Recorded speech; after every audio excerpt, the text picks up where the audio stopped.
రాష్ట్రంలోని బలహీన వర్గాల సమస్యలు కూడా విస్తృతంగా మేము చర్చించడం జరిగింది. ఇప్పటికి 22 మంది నేతన్నలు కాంగ్రెస్ ప్రభుత్వం వచ్చిన తర్వాత ఆత్మహత్యలు చేసుకున్నారు. చాలా ఇబ్బందుల్లో ఈరోజు నేతన్నకు చేయూత, చేనేత మిత్ర, అదేవిధంగా బతుకమ్మ చీర, క్రిస్మస్, అదేవిధంగా రంజాన్ మరియు కేసీఆర్ కిట్లలో పెట్టే చీరలన్నీ కూడా గతంలో రాష్ట్రంలోని నేతన్నలకే మా ప్రభుత్వం ఇచ్చేది. ఇవాళ ఆ కార్యక్రమాలన్నింటినీ కూడా ఈ ప్రభుత్వం రద్దు చేసింది. అందువల్ల నేతన్నలు సంక్షోభంలో ఉన్నారు. వారిని వెంటనే ఆదుకోవాలని చెప్పి మేము డిమాండ్ చేస్తా ఉన్నాం.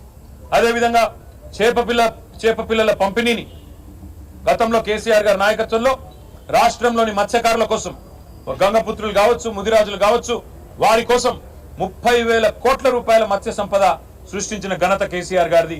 ఉచితంగా చేపపిల్లల పంపిణీ కార్యక్రమాన్ని చేపట్టి ఇవాళ చేపపిల్లల పంపిణీని కూడా ఈ ప్రభుత్వం చేయలేకపోతున్నది, ఆపేసింది. రాష్ట్రంలోని మత్స్యకారుల పొట్టగొడుతున్నది. గురుకుల పాఠశాలలు 1000 గురుకుల పాఠశాలలు, అందులో బీసీలకు సింహభాగం, ఎస్సీ ఎస్టీ మైనారిటీలకు గురుకుల పాఠశాలలు పెట్టి మేము వారిని కడుపు నిండా భోజనం పెట్టి విదేశీ విద్య లాంటి పథకాలు, మహాత్మా జ్యోతిబా పూలే విదేశీ విద్య లాంటి పథకాలు కూడా తెస్తే ఈ ప్రభుత్వం గురుకుల పాఠశాలల్లో కనీసం సరైన భోజనం కూడా పెట్టని ఒక దురవస్థలోకి పురుగులన్నం పెట్టే పరిస్థితికి తీసుకొచ్చిన వైనాన్ని కూడా సమావేశంలో చర్చించినాం. మేము బృందాలుగా విడిపోయి ఇటు నేతన్నలు కానీ, అటు గురుకులాల్లో సమస్యలు కానీ, ఇటు మత్స్యకారుల సమస్యలు కానీ, బలహీన వర్గాలకు సంబంధించిన బిడ్డల సమస్యలన్నింటినీ కూడా, అవి చేతి వృత్తులు కావచ్చు, ఇతర సమస్యలు కావచ్చు, వాటి విషయంలో కూడా ఇప్పటి నుంచి క్రియాశీలంగా పనిచేయాలనే నిర్ణయాన్ని కూడా తీసుకున్నాం. బృందాలుగా విడిపోయి మేమందరం కూడా సీనియర్ నాయకులం ఎక్కడి వారం అక్కడ క్షేత్రస్థాయిలో విస్తృతమైన పర్యటనలు చేయాలని చెప్పి కూడా నిర్ణయం తీసుకున్నాం.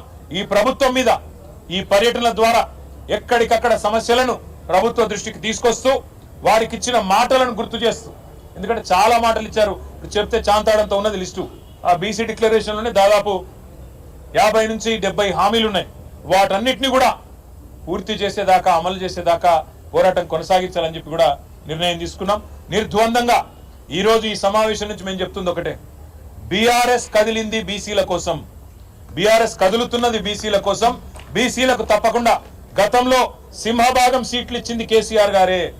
అసెంబ్లీ ఎన్నికల్లో కాంగ్రెస్ కంటే, బీజేపీ కంటే 2023లో కావచ్చు, 18లో కావచ్చు, 14లో కావచ్చు ఎక్కువ సీట్లు ఇచ్చిందే కేసీఆర్ గారు, బీఆర్ఎస్.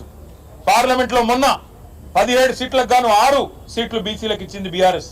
కాబట్టి చెప్పడమే కాకుండా మొన్న వచ్చిన ఒక రాజ్యసభ గాని, గతంలో 4 రాజ్యసభ సభ్యులను చేసింది, పంపింది రాజ్యసభకు బలహీన వర్గాల బిడ్డలను బీఆర్ఎస్. కాబట్టి మేము చెప్పేది ఒకటే, మేము ఆచరణలో కూడా చూపెట్టినాం. కార్పొరేషన్ చైర్మన్లు 50 మందిని నియమిస్తే కేసీఆర్ గారు 27 మంది బీసీ బిడ్డలకు ఇచ్చి గౌరవించింది కేసీఆర్. అందుకే మేము ఆచరణలో చూపెట్టినాం, మాటలకే పరిమితం కాలేదు. ఇంకా చేతి వృత్తులను ఆనాడు బలోపేతం చేసినాం. పిల్లలకు విద్య, అద్భుతమైన విద్య అందించినాం. మీరు విదేశీ విద్యలో కేసీఆర్ గారు 10 లక్షల రూపాయలు మొదలు ఇన్స్టాల్మెంట్ ఇచ్చి పంపిన విద్యార్థులకు కూడా ఇలా 2వ ఇన్స్టాల్మెంట్ కూడా ఈ ప్రభుత్వం విడుదల చేస్తలేదు. అందుకే ఇన్ని రకాల సమస్యలు ఉన్నాయి. కాబట్టే తప్పకుండా భవిష్యత్తులో కొన్ని వర్క్ షాపులు కూడా నిర్వహించాలని, అవసరమైతే కొంత పెద్ద ఎత్తున జిల్లాలలో కూడా శిక్షణ కార్యక్రమాలు పెట్టాలని కూడా సూత్రప్రాయంగా అనుకున్నాం. మిగతా విషయాలన్నీ కూడా పెద్దలు కేసీఆర్ గారితో విస్తృతంగా చర్చించి ఈ నాయకులందరం కూడా కేసీఆర్ గారిని కలిసి తప్పకుండా మిగతా కార్యాచరణ కూడా ప్రకటించాలనుకున్నాం.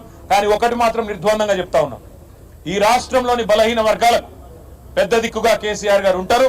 ఈ ప్రభుత్వం మెడలు వంచి 42% రిజర్వేషన్ అమలు చేసేదాకా తప్పకుండా పోరాడతాం.